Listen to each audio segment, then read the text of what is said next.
Two fateful meetings that could change the course of the war. Trump is preparing talks with Zelenskyy, and meanwhile Canada has surprised everyone. Believable decisions have been made. A powerful blow to Russia and crucial support for the Ukrainian armed forces. Who will be affected by the Canadian sanctions, and what exactly will Ukraine receive?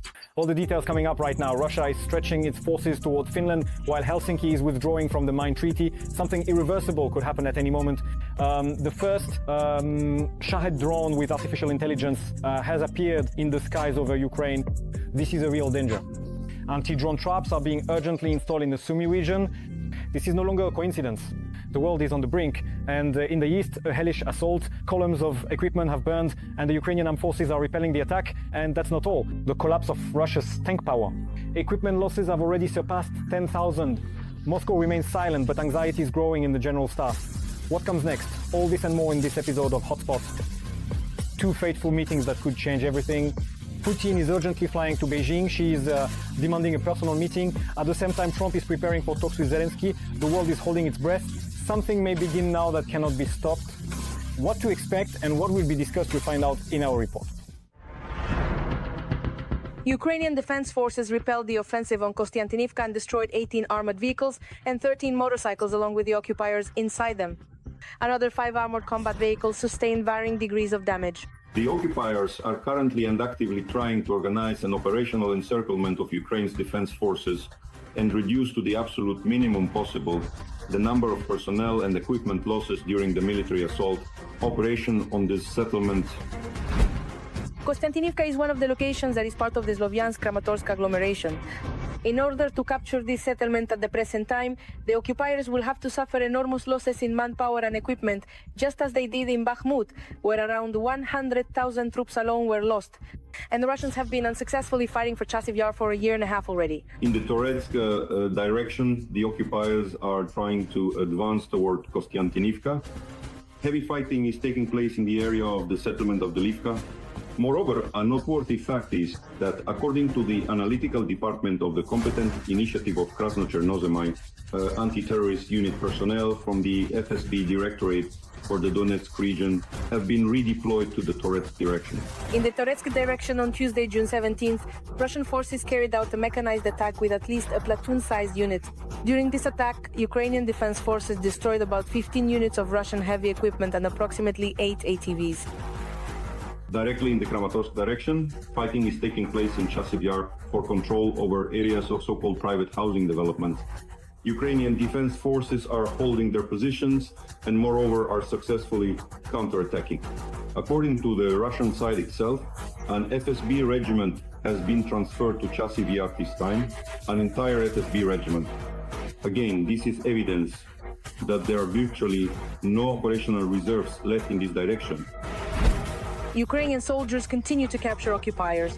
During a combat mission, the FPV drone crew commander from the 414th Separate Brigade, Taki Madya with the call sign Pain, captured a Russian soldier using a drone. The UAV guided the occupier directly to Ukrainian positions where he was detained, according to the General Staff. Ukrainian defense forces in Crimea continue to trouble the occupiers, thereby paving the way for new attacks and possibly even the negative surfacing of the Crimean Bridge.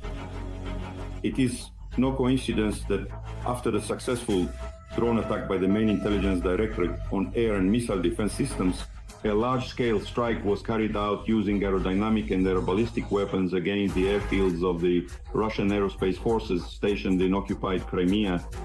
Moreover, strikes were carried out simultaneously on airfields in Chankoy, Saki, and accordingly in Sevastopol. In addition, strikes targeted the permanent deployment points of personnel and ammunition depots. The amount of equipment in the occupiers' warehouses is also decreasing even without strikes from the defense forces. According to estimates by Western intelligence agencies, by the end of 2024, the Russians had about 3,500 tanks of various modifications left, around 4,000 infantry fighting vehicles, and 5,000 armored personnel carriers. For comparison, in 2021, before Russia's full-scale invasion of Ukraine, there were about 6,000 tanks, 7,500 infantry fighting vehicles, and around 10,500 armored personnel carriers recorded in the warehouses.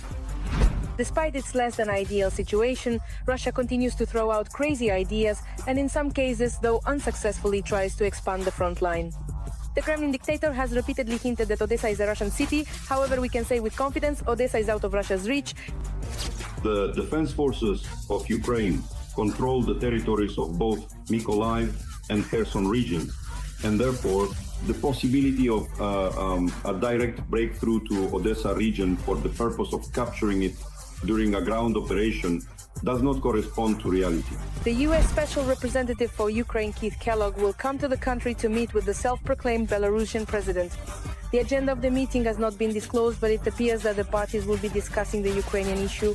What is happening to Russian tanks? The army is losing armor at a catastrophic rate. A real disaster is paralyzing the occupying army. Thousands of vehicles have already been destroyed, and this is only the beginning. Ahead lies a scenario for which Moscow is clearly unprepared. How soon will tanks disappear from the battlefield? The answer is in this episode. Since the beginning of 2025 alone, the Ukrainian armed forces have destroyed 748 combat vehicles and 263 tanks belonging to the Russian occupiers.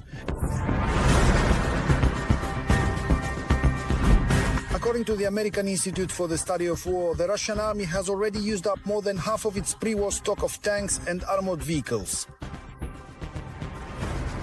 A source on social media that tracks equipment at Russian military depots using satellite imagery reports that Russia still has 46% of its pre-war stock of tanks, 42% of its pre-war stock of infantry fighting vehicles, and 48% of its pre-war stock of armored personnel carriers.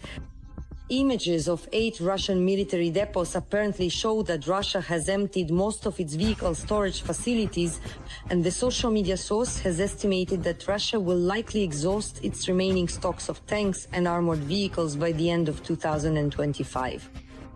Russia may have additional armored vehicles and tanks in covered storage that are not visible in satellite images. The Russian Federation has significantly slowed the use of Soviet-era tanks on the front lines.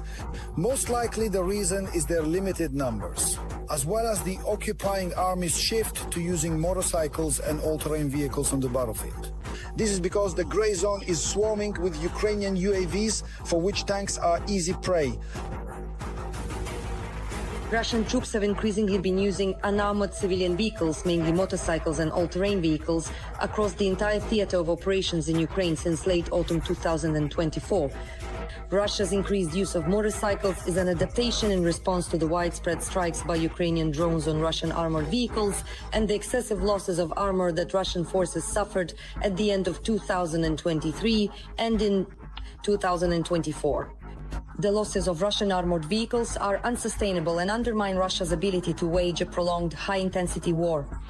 However, it remains unclear whether Russia's increased reliance on motorcycles and buggies will be sufficient to compensate for these losses in the medium and long term. The Russian army has changed its tactics and strategy for using heavy equipment. In other words, the tactics of Russian troops in 2024-2025 differ from those used in 2022. Why are motor vehicles being used instead of heavy armored vehicles during offensives against the positions of the Ukrainian defense forces? In 2025, Russia's expenditures exceeded 6% of GDP. As a result, defense industry enterprises are operating at full capacity, with existing production lines being expanded and new ones being opened. According to Western intelligence estimates, in 2021, Russia produced about 40 T-90M tanks. Now, around 300 of these tanks are being produced. All of these tanks remain in Russia and are not being sent to the front. The production of artillery pieces and ammunition will also increase by at least 20% this year. And the quality and production of drones has increased several times over. It is possible that Russia is preparing for war not only with Ukraine, but also with Europe. That is why it is in the interest of the old world for Ukraine to destroy as much of the aggressor's military equipment as possible. 3 alarming signals at once. What is being prepared behind the scenes of the war? In the skies over Ukraine, the first Shahed drone with artificial intelligence elements. In the Sumy region, anti-drone traps are being urgently installed. The attacks are intensifying. And in the north, an unexpected turn. Russia is massing forces near Finland, and Finland is withdrawing from the mine agreement. Is it a coincidence or the beginning of something bigger? Find out the details in this episode. On June 18, a modernized Shahed drone with artificial intelligence elements was recorded in Ukraine for the first time. We are talking about a new generation drone equipped with a video camera, a radio control system, and a machine vision module. Its discovery confirms that Russia has begun the practical use of smarter drones capable of operating in complex electronic warfare environments. According to experts in electronic warfare and communication systems, this is not just a technical upgrade, but a shift in the principles of UAV deployment. The new type of Shahed will be equipped with a radio modem with a direct control range of up to 150 kilometers, allowing operators to control it manually right up to the moment it strikes its target. If there are airborne relays such as drones and relay devices or captured enemy systems, the range can be significantly increased, reaching deep into the Ukrainian rear. The machine vision module poses a particular danger. Essentially, this is the embryo of artificial intelligence capable of analyzing the visual environment and adjusting its flight even if communication with the operator is lost. Such a drone can continue its mission according to a preset algorithm, choosing its route and priority targets. This sharply reduces the effectiveness of traditional electronic warfare methods and requires a new architecture for air defense and anti-drone protection. The emergence of such drones coincides with an increase in nighttime attacks across Ukrainian territory. On the night of June 17th, 440 enemy drones were recorded, of which about 280 were Shaheds alone. Russia is actively combining the use of drones with missile strikes, delivering attacks in waves alternately, first UAVs, then missiles. This allows it to overload Ukrainian air defenses and achieve breakthroughs even when some interceptions occur. Military analysts note that Russia has likely switched to stockpiling drones for future large-scale attacks. However, in the current mode, it is using between 150 and 180 Shaheds and other drones daily. This threatens not only military targets, but also critical infrastructure, logistics, and most alarmingly civilian targets, from power plants to residential neighborhoods. Experts warn the production of Shaheds in Russia is operating at an industrial scale. Moreover, as can be seen, new modifications are being introduced without lengthy testing directly into combat conditions. This allows the aggressor to quickly adapt to Ukrainian defenses. If Ukraine and its partners do not provide a technological response, the risks to national security will only continue to grow. AI-powered drones are not a one-time threat, but a step toward a new type of warfare, where attacks become more precise, autonomous, and deadly. Meanwhile, in Ukraine's Sumy region, the installation of anti-drone nets over roads continues, especially in border areas that are regularly subjected to enemy attacks. These protective structures are stretched over strategically important roadways and are designed to reduce the effectiveness of Russian drones, both reconnaissance and strike types. Work is being carried out in communities located near the state border, where there is high activity of enemy aerial reconnaissance and frequent attempts to attack civilian and military targets. Anti-drone nets are engineering shelters that not only make visual and thermal target acquisition more difficult, but can also physically intercept small drones, reducing the risk of precision strikes on vehicles, convoys, and infrastructure facilities. Experts note that such measures are part of a new system of adaptive rear area protection in situations where the enemy is actively using FPV drones, Shaheds, and reconnaissance UAVs to hunt for depots, equipment, and even individual vehicles. Any obstacle in the airspace can save lives. In addition, the nets help conceal supply, evacuation, and redeployment routes, preserving the mobility of the Ukrainian defense. It is emphasized that this is not a temporary solution, but rather an element of a long-term strategy alongside camouflage, decoys, engineering shelters, and electronic warfare systems. Sumy region, being in close proximity to enemy territory, has become a kind of testing ground for working out such solutions under combat conditions. In recent weeks, there has been an increase in enemy activity in the North Slobozhansky direction. In this regard, the General Staff of Ukraine has begun to regularly include this area in its reports. The intensification of attacks may indicate attempts to put pressure on weakly defended sections of the border or preparations for provocations aimed at diverting Ukrainian forces from other areas of the front. Under constant threat, Ukrainian regions are developing increasingly flexible and comprehensive approaches to defense. Anti-drone nets are becoming yet another tool in the fight against the enemy's high-tech and large-scale terror. It is also worth mentioning that Russia is stepping up its military infrastructure near the Finnish border, simultaneously transferring weapons and creating new units. Against this backdrop, Finland is taking unprecedented measures. The country's parliament has voted to withdraw from the international convention banning anti-personnel mines. This decision effectively paves the way for the return of minefields along the border with Russia for the first time since the Cold War. According to Western and Finnish analysts, large-scale military construction is underway in the Russian regions bordering Finland.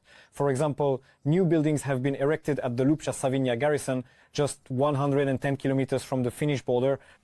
Local Russian authorities officially confirm a full-fledged military town is being established for an artillery brigade. Changes are also being observed on the Karelian Isthmus, where old Soviet bases are being reconstructed. At the same time, a new army headquarters is being built in Petrozavodsk, barracks are being modernized, and railway lines are being laid. There are plans to deploy several divisions, with a total number that could reach tens of thousands of soldiers. Particular attention is being paid to the construction of new railway routes near the borders with Finland and Norway, as well as along the St. Petersburg-Estonia corridor. These lines can be used both for logistics and for moving equipment in the event of a conflict. Recent satellite and visual observations have recorded a train carrying the latest 152mm self-propelled artillery systems, Molba, arriving in Petrozavodsk. Finland's withdrawal from the Ottawa Convention, which bans anti-personnel mines, is seen by experts as both an act of desperation and determination. A country that maintained neutrality for a long time is now a full-fledged member of NATO and, in essence, is returning to a defense doctrine based on holding the line by any means necessary. The authorization to use mines paves the way for the creation of a layered deterrence system in the northeastern direction. Escalation on the Finnish front is part of a broader militarization of Russia's northwestern border. This concerns not only Finland but the entire Baltic region. Against the backdrop of the war in Ukraine and the breakdown of dialogue with NATO, Moscow's actions are increasingly interpreted as preparations for possible scenarios of direct conflict with Western countries. Every voice matters. Join our community, support independent journalism and help us bring you the truth from Ukraine. Become a member of Ukraine today. Join us now. Suddenly, a powerful package of military aid and sanctions for the Russian Federation. Unprecedented assistance from Canada, which no one expected, but it arrived at just the right time. Who's been affected by the Canadian sanctions? What kind of aid are we talking about? Find out in this episode. These are not just sanctions. This is a political verdict for Russia. Canada is the first among the G7 countries to cross the red line and strike at the very heart of Putin's system. Together with our international partners, we are launching a major package of sanctions against individuals, companies and shadow fleet vessels to exert maximum pressure on Russia. In the largest sanctions package since the start of the full-scale war, 77 Russians, 39 companies and 201 vessels of the so-called shadow fleet, which bypass price caps by trading in blood oil, are targeted. But most importantly, for the first time, it's not just officials or oligarchs who are coming under fire. The sanctions strike at the personal assets of the Russian dictator, at what Putin has been hiding from the public for decades. Specifically, the sanctions target the dictator's former wife, Lyudmila Ocheretnaya, her current husband, Artur, Putin's nephew, Mikhail Shelomov, as well as his longtime business partner, Alexander Mamut. Also banned is the main soloist of Putin's propaganda in culture, conductor Valery Gergiev.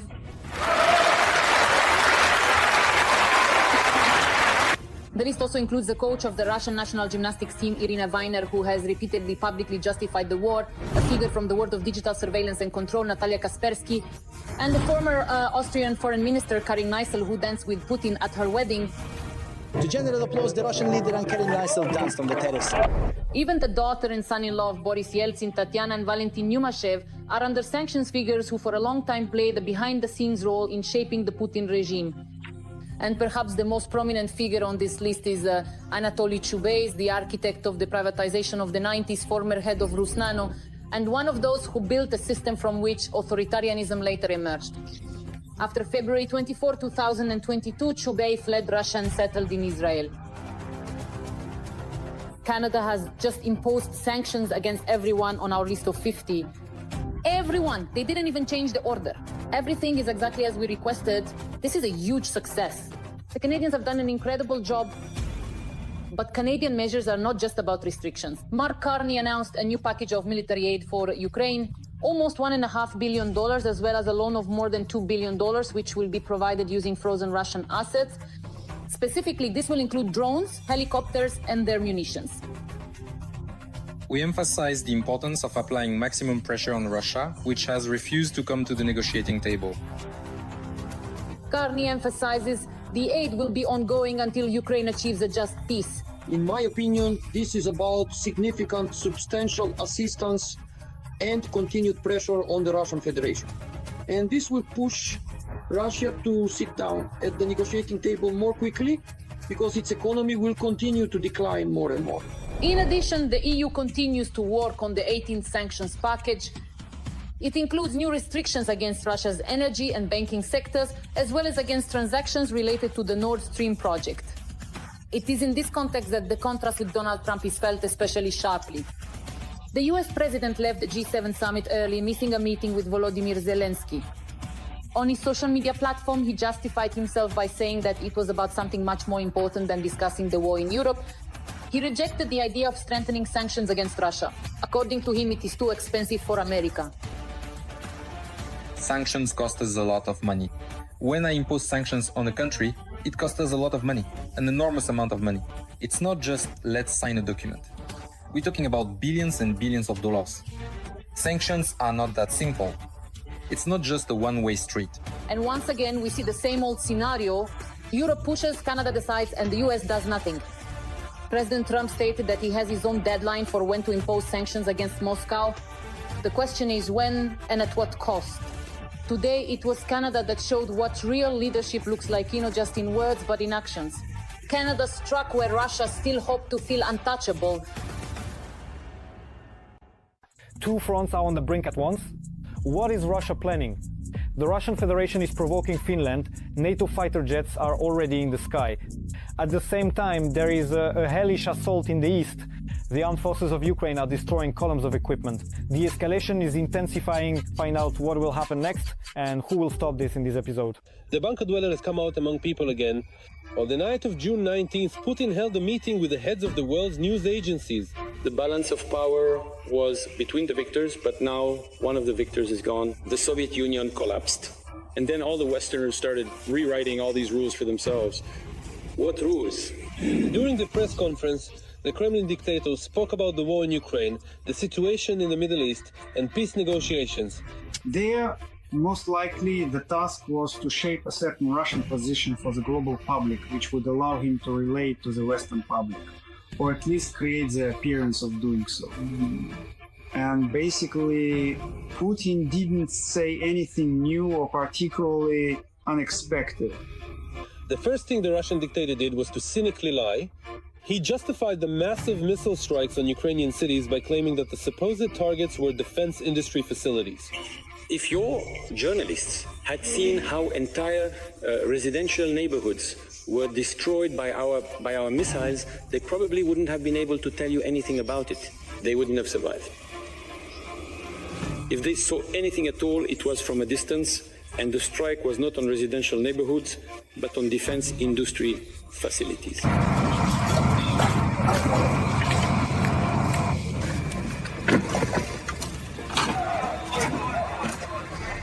He also stated that Russia supposedly does not reject the possibility of peace negotiations and that he personally is ready to meet with everyone, including the president of Ukraine. But in his opinion, Zelenskyy does not have the legal authority to sign any international documents.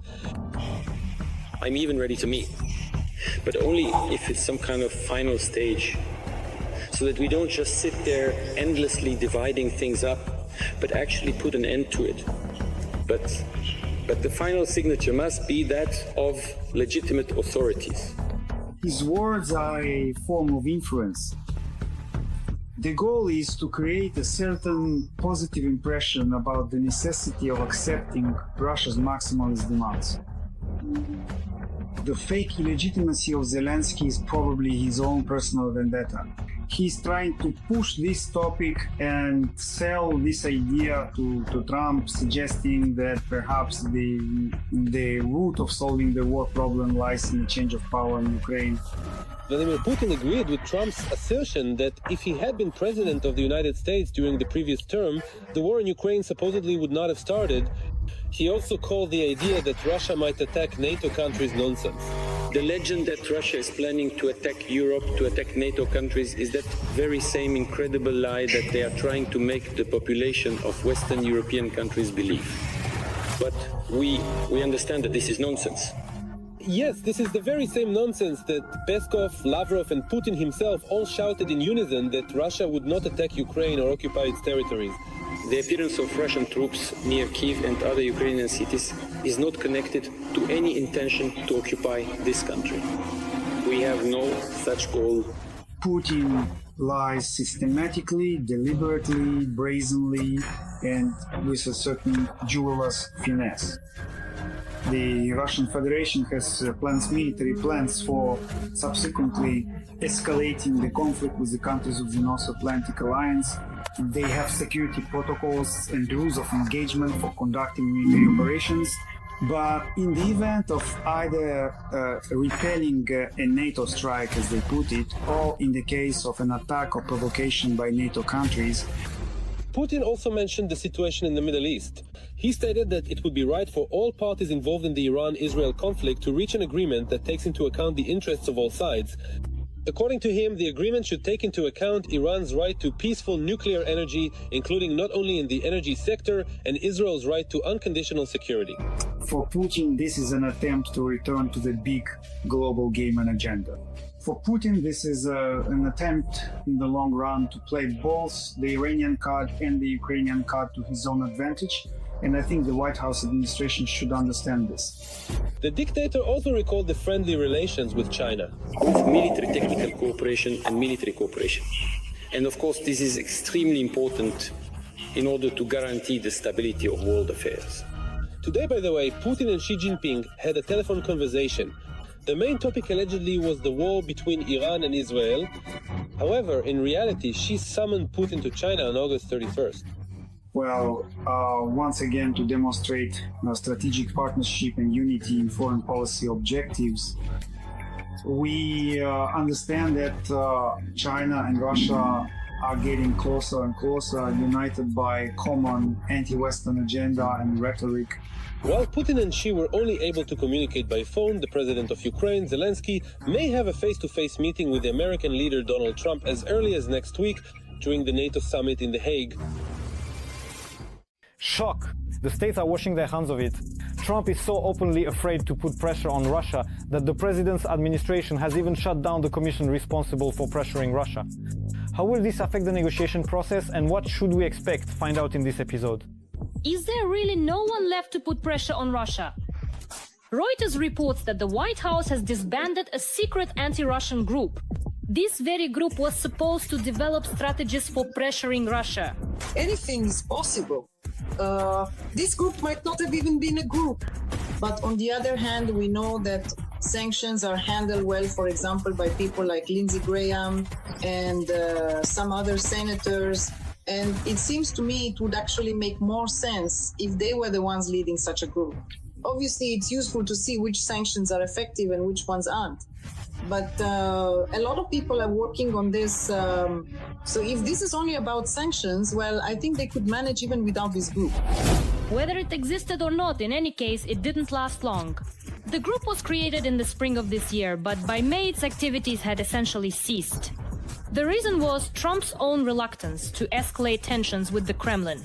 I think that some other funding was cut off, so they tried to find funding for people who had been let go from other projects. They tried to do this, but apparently it didn't work out. Apparently that's how it was. In my opinion, the most important thing is not public activity in this area, but real action. And of course, despite Trump's promises to end the war in 24 hours, we are seeing the exact opposite. Of course, he still has a chance to do something, right? Well, for example, if the Iran-Israel war ends with the fall of the Ayatollah regime, then Trump might finally realize that the only way to change the situation around Russia is to replace Putin and do everything possible to create the conditions for a revolution in Russia, or at least for a change of power. But here's what's interesting. Sources claim that the final blow to the group was dealt about 3 weeks ago, when most members of the White House National Security Council, specifically the entire team working on the war in Ukraine, were dismissed as part of a large-scale purge. We can see that Trump is constantly cutting all government spending in some completely outrageous way. Although we understand perfectly well that the bulk of government spending isn't actually on bureaucrats. But the biggest cuts are being made specifically to certain government expenditures. So I wouldn't rule out that in this frenzy to reduce bureaucracy, someone also decided to get rid of this group at the same time. Nevertheless, even without the existence of this group, Trump can at any moment take tough measures against Russia, one of the officials emphasized. The group only prepares options, but everything depends on Trump's own attitude. But there doesn't seem to be any serious approach from him. I'm waiting to see whether the agreement will be signed. Don't forget, the sanctions are costing us dearly. When I impose sanctions involving colossal sums, it's not just about signing a piece of paper. We're talking about billions and billions of dollars. Sanctions are not that simple. And of course, he hasn't forgotten about Europe, from which he expects the first steps regarding sanctions against Russia. At this point, it seems to me that no one really believes in Trump anymore. But miracles do happen sometimes. What if a brick falls on his head and he comes to his senses? You never know. What if? And of course, after such decisive actions from Trump, Putin is probably already rushing to sign a peace agreement. Russia supports a peaceful resolution to the Ukrainian crisis. Maybe Putin thinks that he still remains untouchable, but nevertheless, the realization of just how effective Western weapons are is gradually starting to sink in for him. What conclusions will he draw from this, right? But we see that once again he is trying to worm his way into every crack, loudly proclaiming that he's such a good guy, that he can talk to both Iran and Israel, and that now he's going to reach agreements on everything. A tough strategy towards Russia has remained nothing more than a plan. The group was disbanded and the advisors were dismissed. And now the White House is waiting for initiatives from Europe. For now, it looks like we shouldn't expect any decisive action in the near future. That's all for today. Subscribe to the channel, like, and leave your comments. And catch other news in the next episode of Hotspot.